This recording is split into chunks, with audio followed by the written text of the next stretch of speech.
This was definitely a game that we needed, and we've been close so many times. Lost some heartbreakers this year, and to be able to face some adversity late, some things that we can really learn from, and be able to win. There was definitely a lot of excitement in the locker room tonight.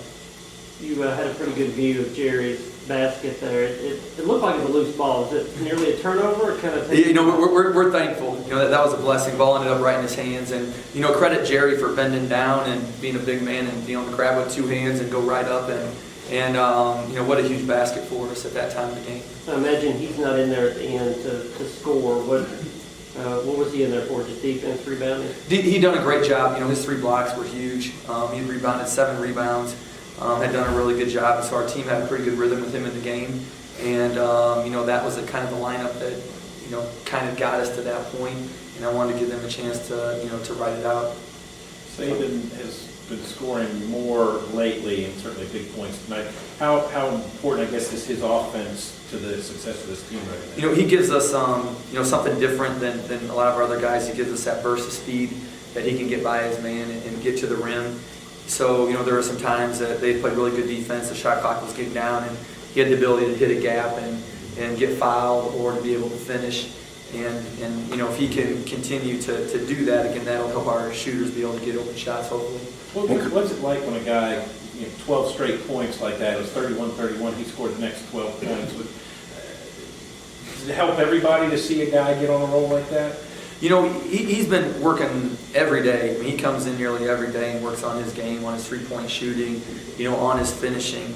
And so, I think, the team knows how hard he works, and I think the team wants him to make threes. So when he made those 2 threes, that opens up it more for other guys and also open up his drives even more. And it was great to see those 2 go down. And as far as the stretch, some of that came on the defensive end. He's really been improving on the defensive end. He got a steal and transition there. And as a coach, you want guys to dunk in transition, but his legs were so tired because he was playing so hard. I took it as a good sign he was working that hard on defense. He didn't even have enough legs to dunk it on the other end. Hey, Coach, you have something like 50-something three-pointers in the last 4 games. What do you think's making the outside shot so good to you guys here lately?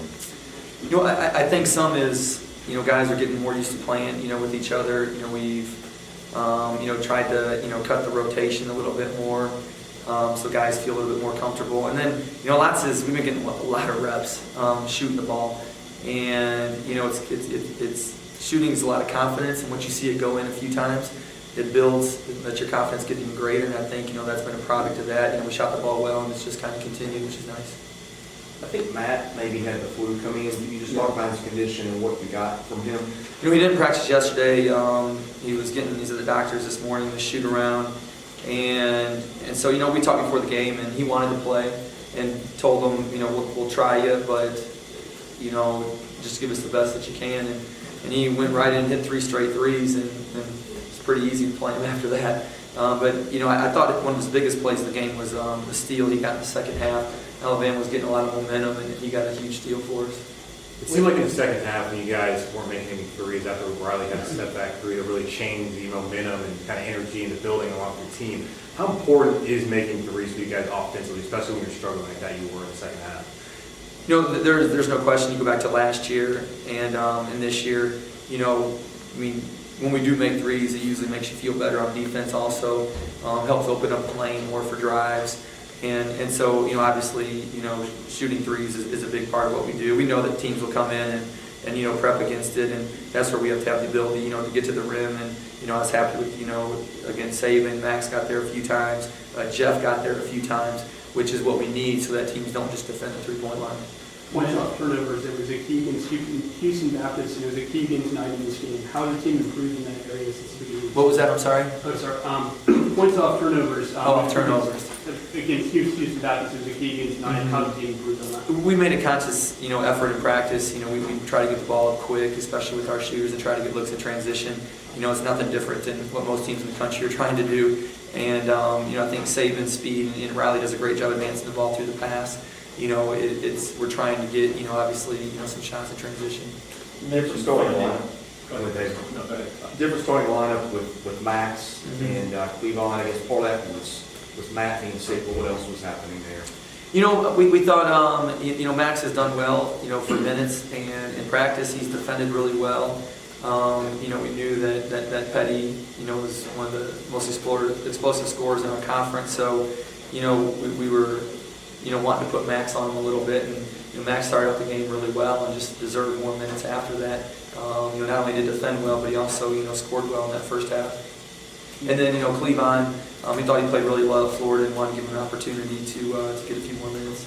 You mentioned, though, that you found a lineup later on that worked well today. Is it unusual this year that you're sort of having, that your starting five doesn't seem like they're always your best five, are they? No, you know, it'll probably, you know, how the game's going, who's playing well that game, how the matchups are going.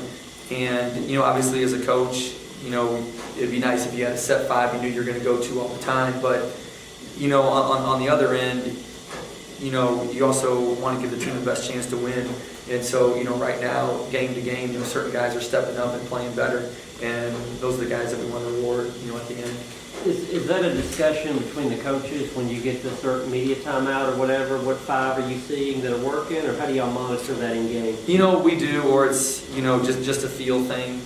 You know, just kind of my coaching philosophy. Again, the guys that kind of have earned their right, you know, to lose the game, you know, I like to give them that opportunity. I also don't want to put someone who may have been on the bench for a while, put them in a bad situation if they weren't there when we built the lead or didn't go in and try to finish it. So, you know, I'm big on giving, you know, guys that have put us in that situation, if they've earned that right, you know, to finish the games. Does that final 2 minutes give you guys something to work on with the advanced play? You know, for sure. You know, it's you know, we're really thankful that we could win and have a lot of stuff to learn from and work on, you know, at the end. And you know, Alabama is very long and athletic and very quick to the ball. And so, you know, we'll go back and watch the film and try to get better. Any more for Coach? Okay. Thank you guys. Appreciate it.